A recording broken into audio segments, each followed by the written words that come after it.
Okey, Assalamualaikum warahmatullahi wabarakatuh. Sihat semua, Nak Naomi. Okey, kita akan teruskan topik baru ni. Kita akan pergi kepada bahan buangan. Okey, ini topik baru kita. So, kalau kita tengok kat sini, kita ada beberapa jenis bahan buangan. Kita tengok jenis bahan buangan kita dulu. Okey, kita ada bahan buangan domestik.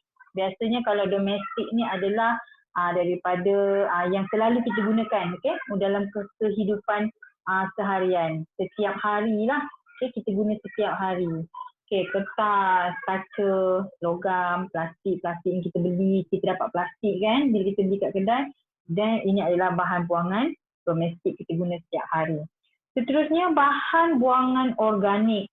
Okey, organik ni kalau kita tengok contoh, kita jumpa haiwan mati tengah jalan, lama-lama dia tak ada. Haiwan tu kadang-kadang tak ada orang galihkan pun kat tengah jalan. Okey, tapi lama-lama bangkai tu hilang. So itu kita namakan bangkai tadi tu adalah bahan buangan organik. Seterusnya sayur-sayuran mereput, dah kuning kita buang. So lama-lama itu adalah bahan buangan juga kan, lama-lama dia akan hilang. Okay, buah-buahan mereput. Sama juga, kita buah yang tak habis kat dapur kita buang, dan juga sisa makanan. Ikan ke yang kita dah siap masak atau dia dah basi, kita buang. Okay, itu namanya bahan buangan organik. Okey, seterusnya adalah bahan buangan kimia. Yang ni pernah famous kan tahun lepas kat Johor yang ada sampai dekat Sungai Kim Kim tu. Okey, dekat Sungai Kim Kim sampai ada yang muntah-muntah, sekolah tutup. Ini bahan buangan kimia lah. Gas toksik, ada asap daripada kenderaan ataupun kilang, daripada baja ataupun racun serangga. Okey, ini adalah bahan buangan kimia. Tolong bezakan antara domestik, organik dan juga kimia. Alright, seterusnya adalah kita akan bezakan kepada bahan buangan ni, dia ada dua, terbiodegradasi. Okey, sebut betul-betul, terbiodegradasi dengan tidak terbiodegradasi. Okey, kita tengok kalau terbiodegradasi maksudnya dia boleh mereput. Dia adalah proses pereputan. Okey, boleh mereput. Baguslah yang terbiodegradasi ni.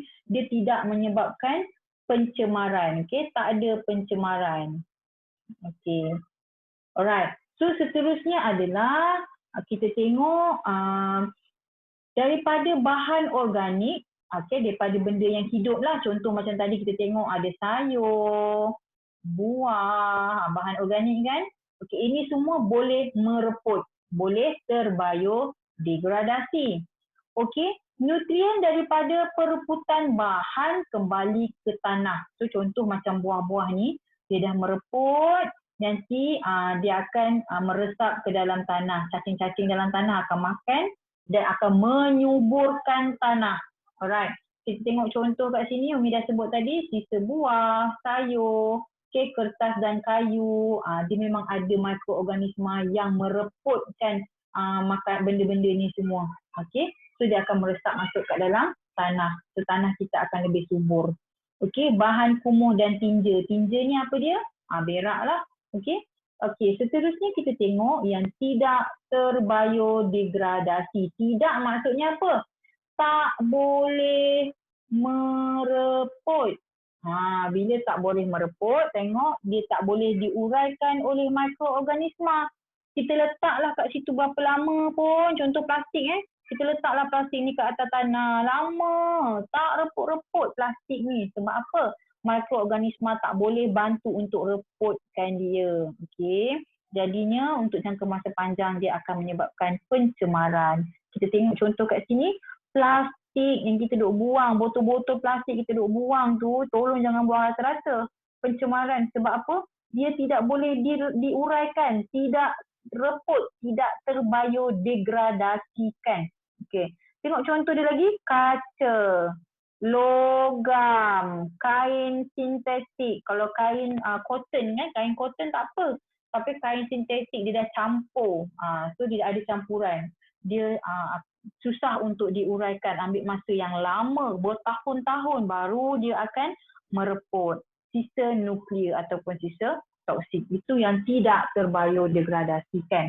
Alright, kita tengok kenapa perlunya perebutan bahan buangan ni. Kita tengok dia boleh mengurangkan kos pelupusan. Kalau dia tak reput, kita terpaksa hantar dekat tempat pembuangan sampah untuk pelupusan. So kalau dia boleh mereput, kita tak perlu hantar. So kos untuk melupuskan bahan tu berkurang. Untuk hasilkan gas metana sebagai bahan api. Ini Umi tak nak sentuh lebih sebab soalan untuk part ni jarang keluar. Okay. Mengurangkan pencemaran. So kalau dia mereput, tak adalah dia berkumpul jadi sampah. Okay. Menghasilkan baja untuk menyuburkan tanah. Ni contohnya tadi, contohnya macam sisa buah ke, sisa sayur ke kan. Kita boleh gunakan dia untuk suburkan tanah. Mengurangkan jumlah bahan buangan. Sebab apa? Sebab dia dah reput. So bahan buangan akan berkurang. Alright, so kita tengok untuk seterusnya, kita ada kat sini, apa kesan daripada bahan buangan ni kalau kita tidak menguruskan bahan buangan kita dengan betul. Buang merata-rata, apa yang berlaku, dia akan ada 3 kesan dia. Pencemaran darat, pencemaran air dan pencemaran udara. So kita tengok kalau pencemaran darat, apa yang berlaku. Okey, contohnya kita tengok sini, sampah sarap dari rumah dan kilang akan berlonggok-longgok dekat tempat buang sampah, sisa toksik dan baja berlonggok-longgok. So bila banyak sangat sampah kat darat ni, apa berlaku? Dia akan mempercepatkan pembiakan bakteria yang tak elok, yang kotor akan ada banyak lipas, tikus. So dia akan menyebabkan pula berbagai penyakit. Kalau tikus ni apa? Kencing tikus. Okey, kencing tikus. Kita pernah takut dengan penyakit kencing tikus ni.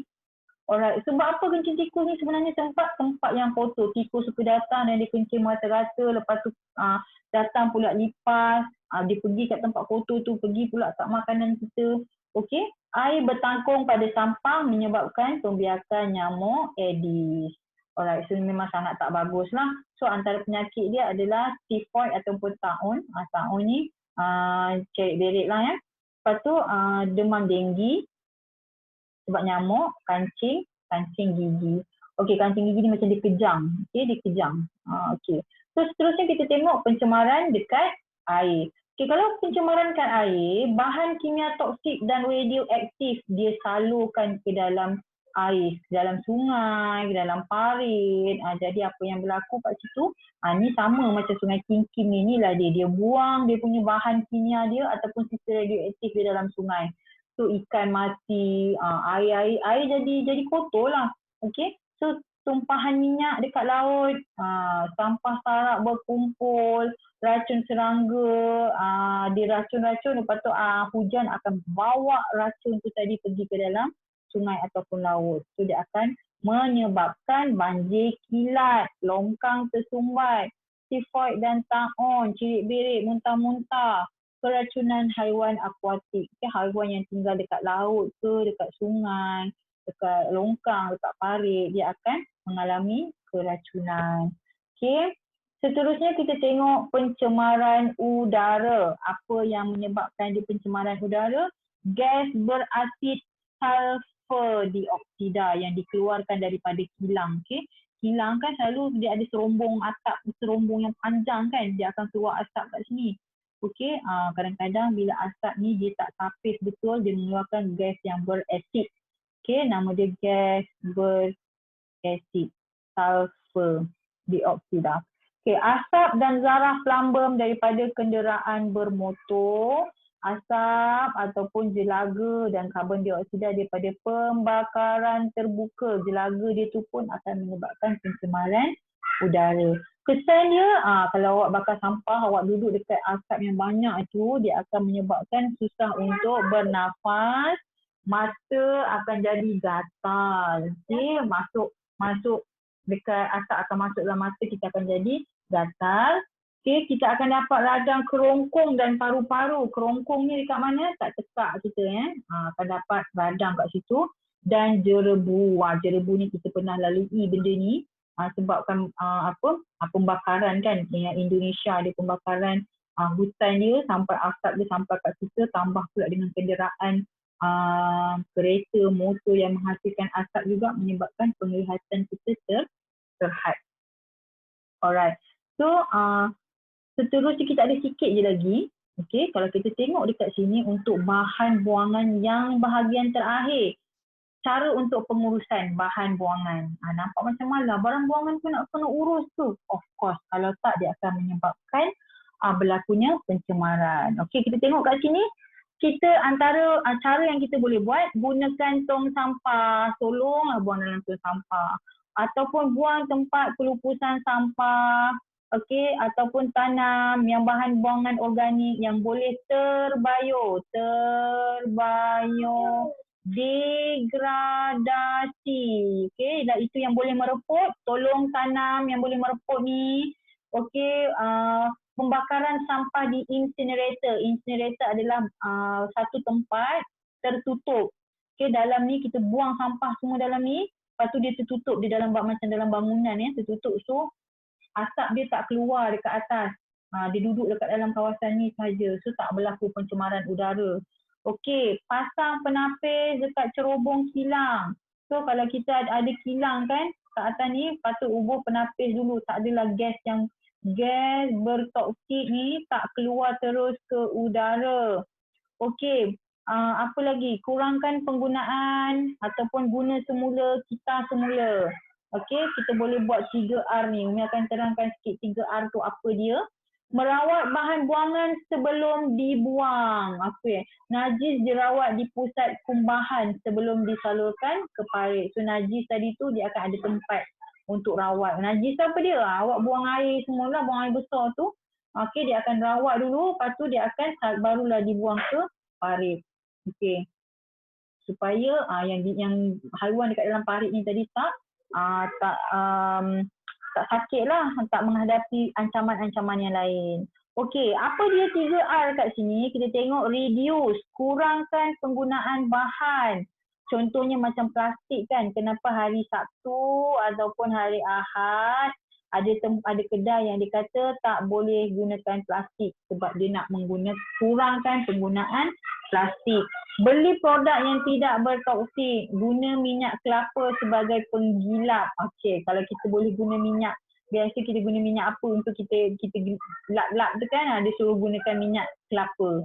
Okey, guna soda dan cuka sebagai bahan pencuci. Okey, sebab dalam bahan pencuci kita pun memang ada bahan kimia. Okey, so antara cara dia adalah guna produk alternatif lah, guna soda dan juga cuka supaya air yang keluar daripada kita punya mesin basuh tu bukan air yang ada bahan kimia merosakkan. Alright, so kita tengok kat sini antara kaedah 3R yang disebut tadi. Okay, pertama reduce, kurangkan penggunaan dia, kurangkan penggunaan barang kimia. Reuse, guna semula. Okay, guna semula ni tengok tayar lama kita boleh buat pasu bunga, boleh buat hiasan. Kain baju lama kita boleh buat apron, boleh buat selimut, macam kita Upin Ipin tu kan, Kak Ros duk jahit selimut, jahit kain kocer jadikan selimut. Lepas tu bekas lama kita jadikan bekas baru, kita hias-hias jadikan bekas baru. Ataupun last kali kita recycle, kita semula. Contohnya nak kita semula apa dia? Plastik, kertas, logam dan juga bahan kaca. Sebab tu kita ada tong. Okay, tong recycle ikut color. Okay, tong recycle. Okay, kita akan letak barang dalam tong recycle. Lepas tu tong ni nanti ada orang yang akan kumpulkan, bawa ke pusat kita semula, dia akan asingkan dan dia akan kita balik untuk kita gunakan semula. So dia akan proses bahan lama menjadi bahan baru. Okey, kita habis part bahan buangan. Memang senang sangat. Tolong bezakan apa dia bahan-bahan yang terbiodegradasi dengan bahan yang tidak terbiodegradasi.